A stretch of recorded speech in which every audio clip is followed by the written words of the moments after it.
दोस्तों फिलहाल में आपने सुना ही होगा कि सरकार ने चावल के एक्सपोर्ट पर रोक लगा दी है। भारत ने चावल के एक्सपोर्ट को लेकर ये बहुत ही बड़ा फैसला लिया है और इसका असर अमेरिका के बाजारों में भी देखने को मिल रहा है और इससे विदेशों के बाजार में चावल की कीमत लगातार बढ़ती ही जा रही है। अगर हम बात करें भारत के पिछले 15 सालों की, तो भारत पिछले 15 सालों में दुनिया का सबसे ज़्यादा चावल एक्सपोर्ट करने वाला देश रहा है, जहाँ हर साल लगभग उत्पादन का 40% चावल विदेशों में एक्सपोर्ट कर दिया जाता है।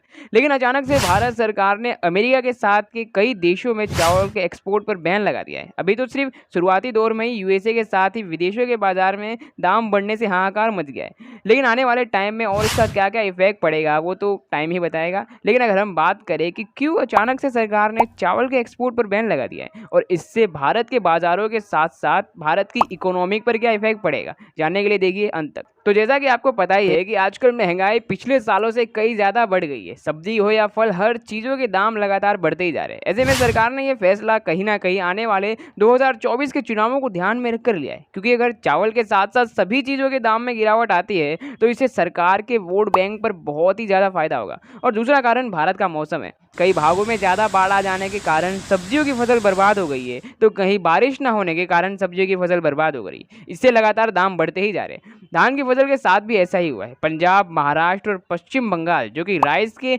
सबसे ज़्यादा प्रोड्यूस करने वाले स्टेट है, वहाँ पर बाढ़ आ जाने की वजह से चावल की फसल बर्बाद हो गई है, जिससे कीमत 20% तक बढ़ गई है। राइस के एक्सपोर्ट पर बैन लगाने का फैसला सरकार ने इसलिए लिया है ताकि इंडिया में इसके दामों को कंट्रोल किया जा सके, क्योंकि जिस हिसाब से लगातार दाम बढ़ रहे हैं, अगर कोई फैसला ना लिया गया तो इसके दाम और भी बढ़ते ही जाएंगे। और साथ ही दिवाली जैसे सीजनों में तो साल भर से ज़्यादा मांग चावल की होती है। ऐसे में अगर दिवाली जैसे त्योहारों में उसके दाम को कंट्रोल करना है तो सरकार को कहीं ना कहीं राइस के एक्सपोर्ट पर बैन लगाने का फैसला लेना ही पड़ता, ताकि अपने देश की महंगाई को कंट्रोल किया जा सके।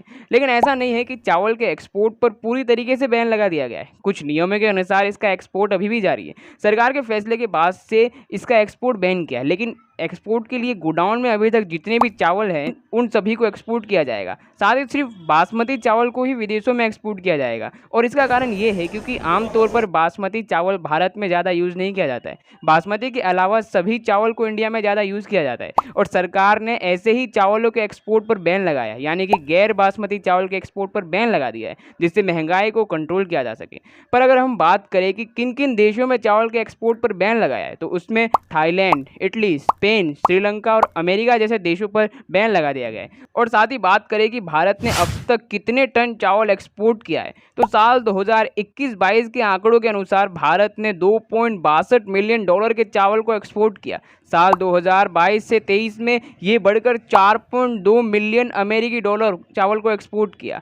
और 2023-24 के पहले क्वार्टर यानी शुरुआती 3 महीनों की ही बात करें तो अभी तक टोटल 15.55 लाख टन चावल को एक्सपोर्ट किया गया है, जबकि पिछले साल यानी 2022 से 23 के शुरुआती 3 महीनों में ये आंकड़ा 11.15 लाख टन का था। यानी कि इस साल डिमांड और एक्सपोर्ट 35% से ज़्यादा बढ़ गई है और ये लगातार बढ़ता ही जा रहा है। ऐसे में चावल के एक्सपोर्ट पर रोक लगाना बहुत ही इंपॉर्टेंट बन जाता है, क्योंकि अगर ऐसा ना किया जाए तो भारत में चावल के दाम तेज़ी से बढ़ते ही जाएंगे और आने वाले सालों में इस पर कंट्रोल करना बेहद ही मुश्किल हो जाएगा। लेकिन अगर बात करें इकोनॉमी की, तो चावल के एक्सपोर्ट पर बैन लगाने से भी इकोनॉमी को ज़्यादा नुकसान नहीं होगा। इकोनॉमी को कम नुकसान के साथ बैलेंस ही रहेगी। वैसे ये फैसला सही है या भारत के एक्सपोर्ट रेट गिरने से भारत की जीडीपी को नुकसान होगा? आपकी क्या राय है? कमेंट करें और सब्सक्राइब करें ऐसी और वीडियोज़ के लिए।